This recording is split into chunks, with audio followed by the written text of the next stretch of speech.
We started this process with how many people? More than 20. Yeah, the first day there was more. Then the first day, some people I think were confused and didn't come day 2. And then had to let some people go for not doing their work. We had to strengthen our system. There was a little bit of a culture that got weak.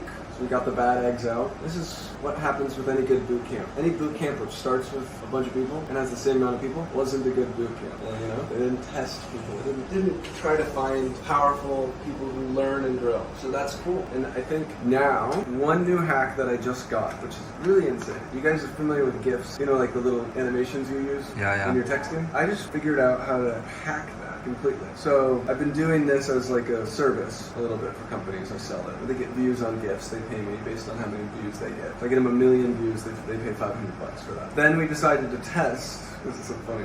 So one client's called U.com.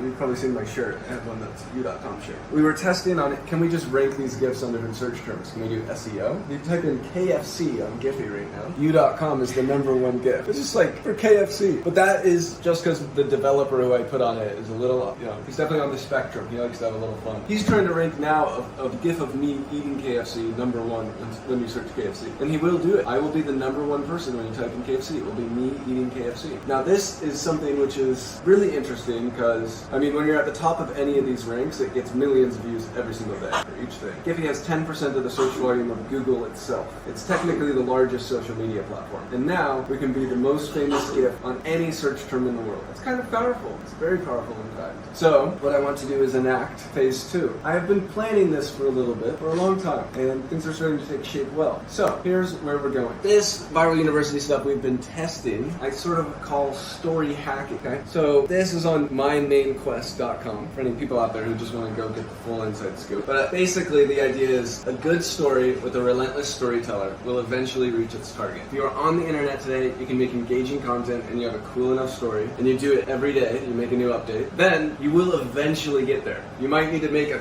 ton of videos and it might grow slowly, but things eventually pop off, especially while they get more interesting and it makes people listen. Certain stuff makes people listen. This GIF stuff will make people listen because when they go on Giphy and they search that term, they'll be like, holy shit, this guy really is at the top of KFC. And then I can make myself the most famous face on the internet if I want. That could be something where I just blast it on all the different search terms. I'm the main GIF on everywhere. I think it could go up to 1 billion views pretty quickly. The meta level storytelling is key here though. It won't really matter if my face is on all these different GIFs. Maybe a few people will recognize, oh, I saw this face. But if they connect it, if I'm telling the story of, I'm gonna make myself the most famous face on the internet. This is day 1. And then each day we post updates of how many views that is. Then it's gonna be somewhat like, I'm imagining a progress bar. I say, here's the update, so I can show a dashboard. People love big numbers. So part of the story hacking is showing big numbers. It's like, hey, watch this. Here's an example of big numbers. For U.com, this past month, we did 158 million views. Yesterday, 4.5 million. So what I'm imagining is each day we get the update and I say,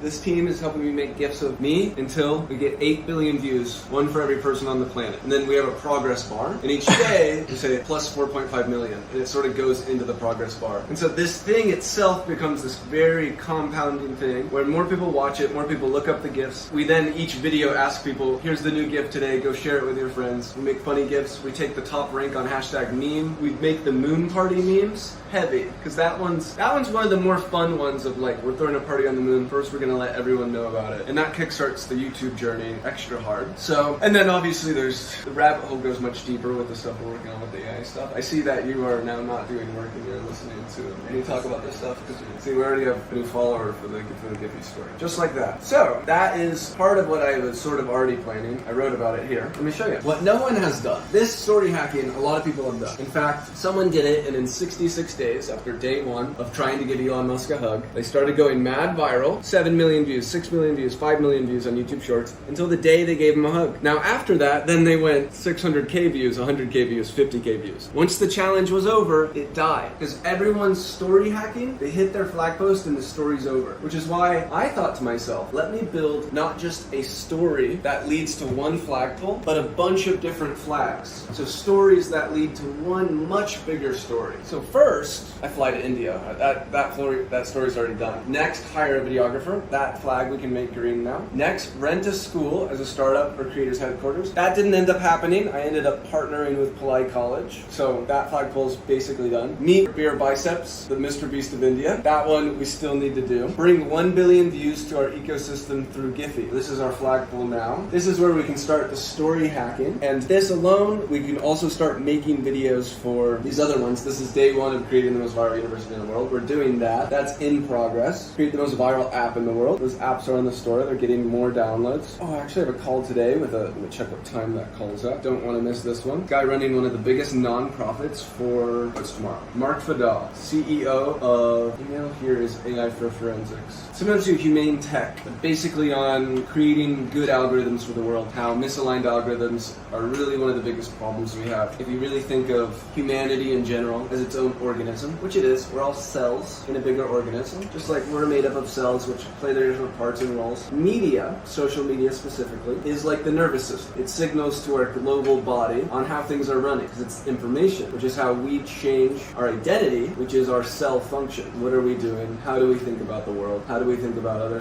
cells? And so our nervous system right now is corrupted by these algorithms which try to make our cells as weak as possible. The goal of the algorithm is to feed you stuff that makes you angry, that makes you think the world is a clown world. Anything which is just crazy enough will go viral. There's lots of weird characters, people doing outlandish stuff, because this is currently how the platforms operate. They're meant to just take more time up, take more time up. But what if we made it so that we used media and created really good platforms where at any point you're feeling sad, bored, unmotivated, you enter this app, and rather than finishing a long scroll and being like, oh, I just wasted so much time, like crap, I need to delete this thing, or I feel unhappy. If we pushed the most inspiring content possible, the best thing for each cell, we made each cell become the best it can ever be. This is somewhat of some very intelligent people, and so this is like actually something I never fully explained, but I had drawn. The strength of our algorithms are getting stronger. The capability for people to create content is getting easier and easier. And so if this continues, then we move more and more down towards clown world, where things are bad, people are spending more time on these things. Right now we're moving towards that. And we can track this by people actually murdering themselves. There is a direct correlation between social media phone use, spiking recently, and TikTok's growth, and young women's suicide, and suicide across the board. But mainly young women are like,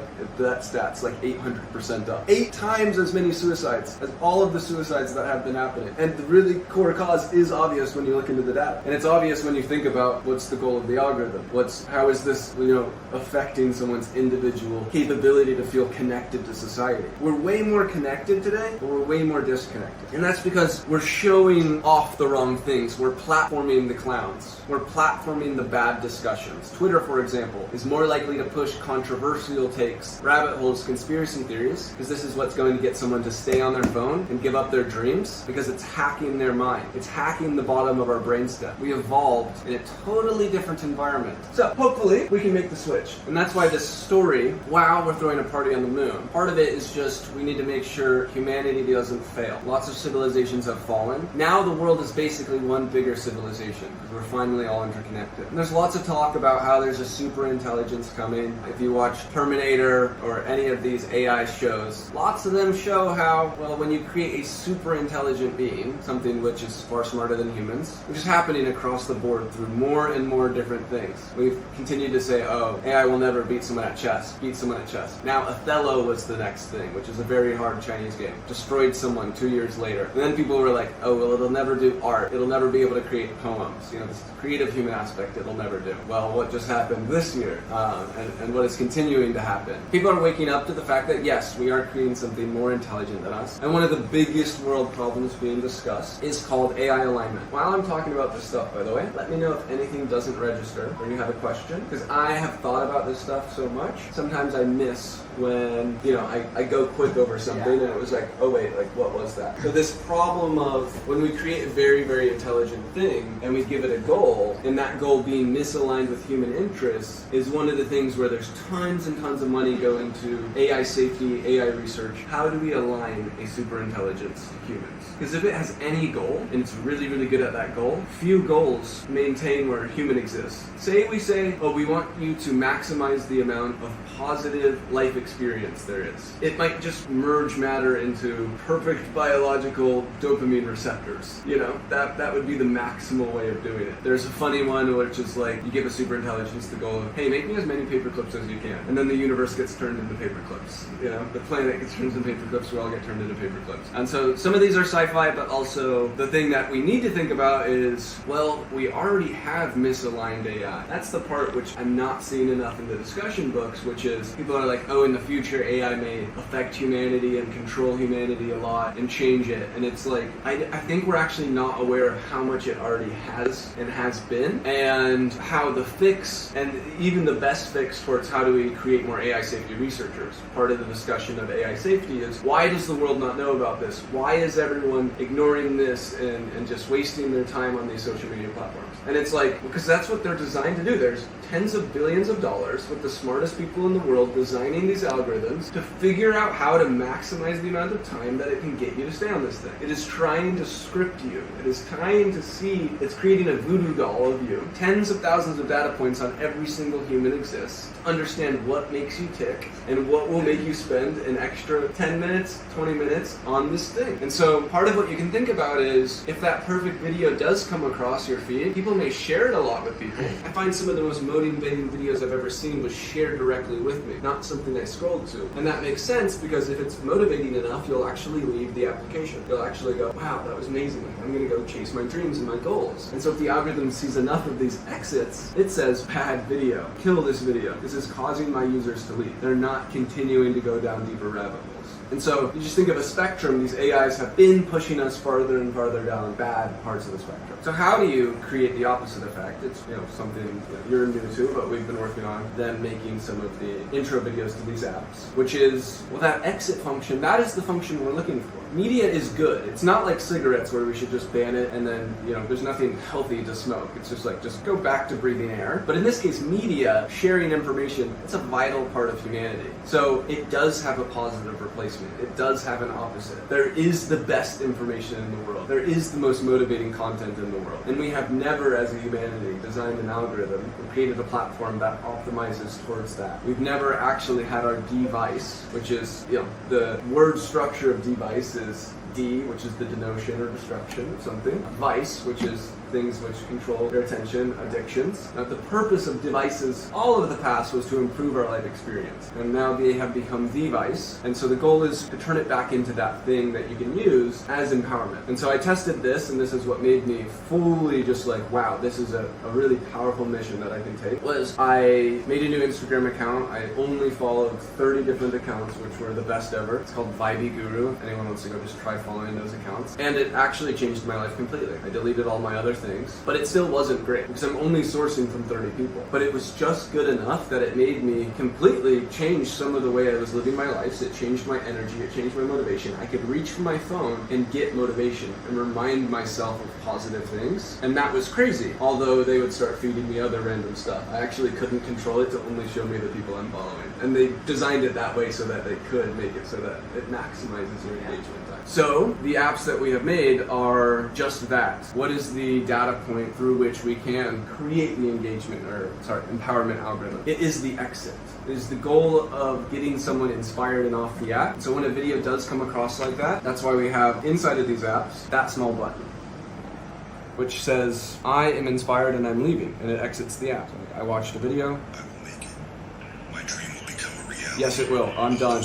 I'm gonna go chase my dreams. And so that gives us the data point, and that allows us to organize a daily feed of videos based on what made someone actually go chase their dreams. And I imagine that once we do gain traction, once we start going more viral, once more people see this, try this, this only gets stronger. This has become so strong down here because the strength of the algorithm is based on how many users are feeding the supply and then feeding it data. And so our empowerment algorithm is baby steps right now. Barely there. But there's been so many companies, this Mark Fadal, the guy I have a call with, these nonprofits have raised so much money to try to attack this problem. And they're going after it in like Congress. The humane tech guy, this guy just spoke to the French Congress, ban TikTok. The problem is, if you just ban this thing, there's just 10 more replacements. A lot of people are switching already to Instagram Reels. I mean, we are in a place where TikTok is banned, and it's not like the problem was solved. It's impossible to just ban this thing. What we need to do is provide a better alternative. How did a lot of people start eating healthier? We made healthy food not suck. We just started making it tastier. This is the same thing for even, I think, a vegetarian or vegan. If you're watching this and you're like, I care about this mission so much, it goes beyond me not eating this thing. I want to make this change. The systemic change you can do is go invest or try to push startups which are making lab-grown meat happen. Because that is the switch when the world will change, is when it becomes cheaper. And this is like my core belief in terms of making impact in the world, systemic stuff. You focus on the symptoms, you're never going to kill the cause. You focus on the cause, that is real change. That changes how these things operate. So, creating the most viral app in the world is something that is necessary for us as a humanity to even be excited enough to make it through this phase where we need to align AI, where we need more people to think about the world's problems, to help with the world's problems, because these problems are going to get stronger. There is, even a million scammers in the world. And this technology that we're creating, already they replicated someone's voice, called the mom, said, I've been kidnapped, and these parents send $1 million as ransom. They never had the daughter. They cloned her voice. So these scams are going to get way crazier. We need to do more upgrades. We need more people to look towards becoming their better selves, and then to creating a surplus within themselves of positivity and courage and capability to go help the world. We need to rebuild strong virtues. We need to rebuild meaning. And I think a lot of that we've had in the past was before we had hard science to explain exactly how weather works and explain how the universe was created. So we had stories that helped people, understand or believe in eternal value from their courage now. One thing we can also understand about humans is I, like everyone else, is operating based on what is the reward for something versus what is the risk. That is a fundamental piece of how our brain is calculating things. So religion has this major piece in this idea of eternal fulfillment, this idea of getting some long-term reward, because it helps you increase the amount of expected reward you're seeing from courage, from virtue, from all of these actions. And I think now we can look towards not explaining it by it being created somewhere else, here or there, but it truly is something where we're advancing in biology so fast. We literally just decoded the human genome. We are on path to actually realize all the promises of these stories of the past, which said eventually a god will come down from the heavens. And we are sort of hailing somewhat of a machine god down from the heavens. And we are starting to understand how to kill diseases on a genetic level, which aging, after all, is in fact just a disease. It is a culmination of different diseases. When someone dies of old age, they normally die from heart failure, which is because the cells lose their telomeres, that's the end caps, and it starts messing with the code. It's like bugs in software. And so we haven't had a decoder yet. We just created the debugger.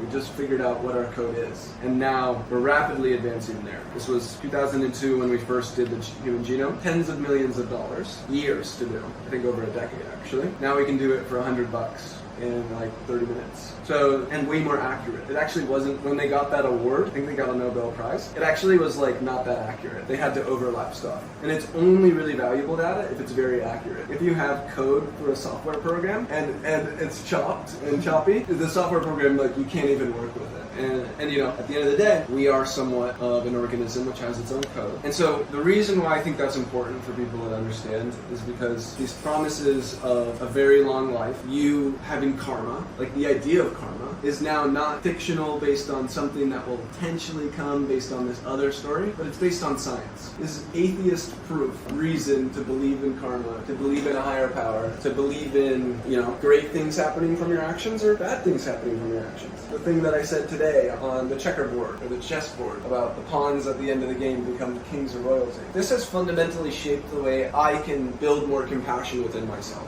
which is I now understand, like, okay, we're going to party on the moon one day, and it will be with any of the people which sometimes we can look at as lesser or want to mistreat. We will all become equal one day. None of what we can do will matter, and it will be something of a deep respect of the people who brought others up during that time. I always say this to the people here, I'm doing this for you, I'm helping you, but that's not entirely true. I'm being somewhat selfish because I know the learnings and education that I'm giving them now change the course of their life, and I'll have their eternal respect in the future. And that is insanely valuable. Like, we will have the capability to live, if things go correctly, thousands of years, tens of thousands of years, to explore not just 200 countries is nothing relative to the 100 billion plus planets just in this solar system. There's a lot of other solar systems out there. And so I think when you take this just deeper perspective, it's very, very powerful. And this is a pretty fire narrative. The Giphy thing really helps our narrative just like rip. It's a lot of leverage.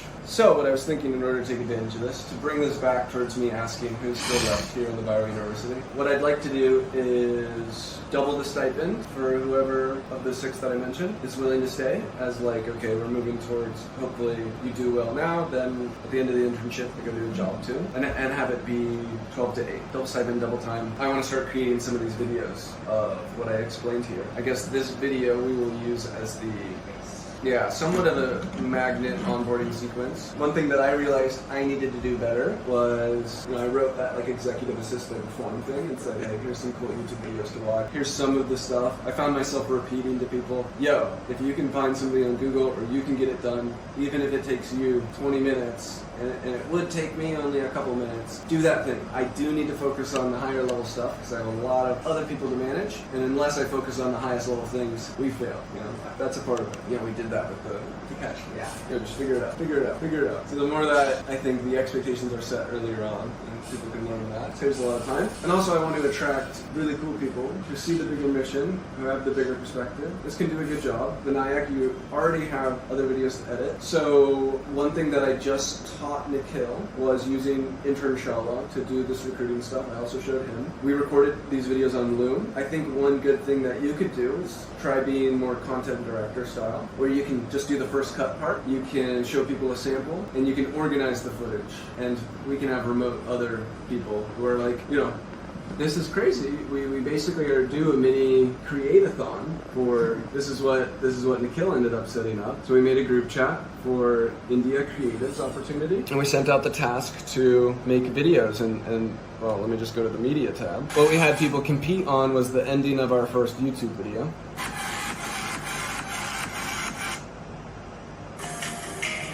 And so this allows us to see who can follow instructions well, who knows how to create good transitions. That was not the instructions.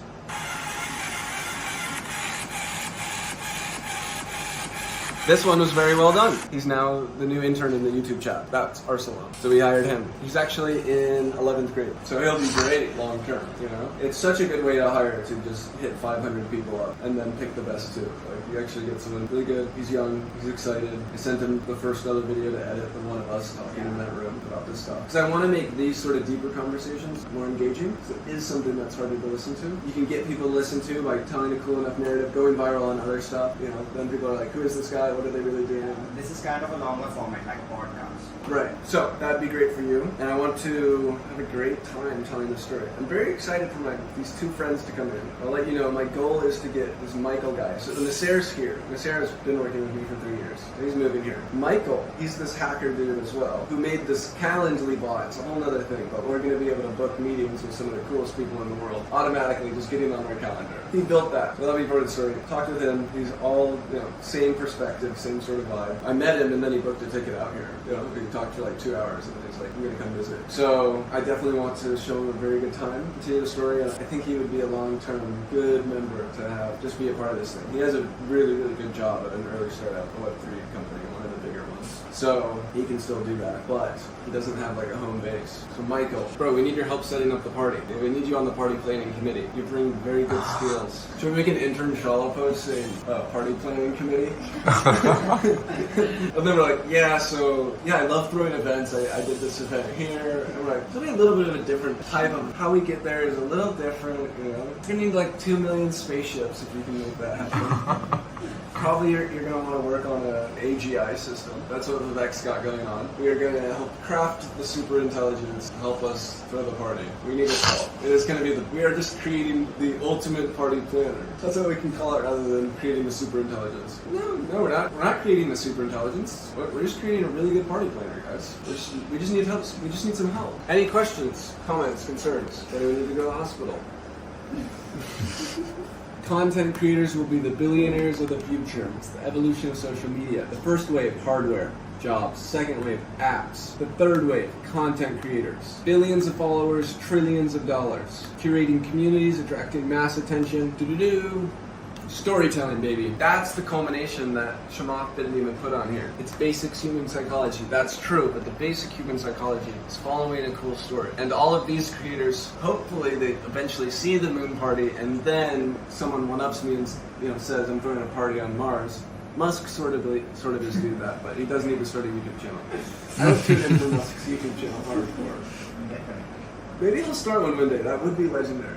I hope I inspire him. And that would be my goal. Get some of his respect, would be some good respect points. But yeah, that's in my intro video, of course. Biggest pizza party ever. You know, no one set a really nice flag. I think once you set that there, you build a really good party planning committee. It's inevitable. And if you can hack the largest social media network in the world, which connects to all other social media networks, and you can have the top rank on any of the search terms. How do you do that? That's just We don't share the sauce. Focus on the creating the party planner, the ultimate party planner. We're doing a hackathon to find our ultimate party planner. So, should I wait till tomorrow to ask the other people to join, or should I text them? You have to turn the camera off. Wait.